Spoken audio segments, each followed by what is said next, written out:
খেলাটা দেয় না খালি খেলাটা দিস খেলাটা 1000 টাকা 1045 টাকা মনে হ্যাঁ আমার না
তো পাম্পের যা বন্ধ করার পরে কিন্তু তারা দুষ্কৃতিকারীরা কিন্তু জোর করে কিন্তু এই পাম্প থেকে প্রায় 2200 টাকার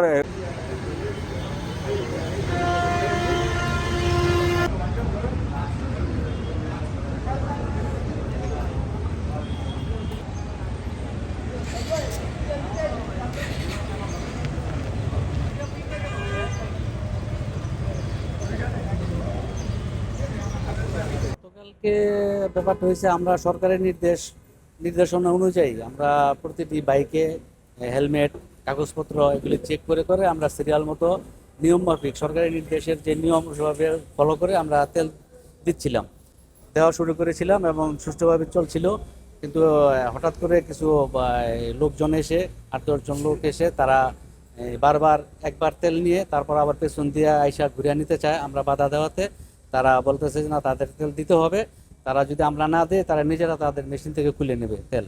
তারা এক পর্যায়ে আমরা যখন বাধা দিচ্ছি যে আমরা যে সরকার যে নির্দেশনা দিয়েছে যে সীমিত 300 টাকার তেল বাইকে, তাদের বাইক ফুল করে দিতে হবে।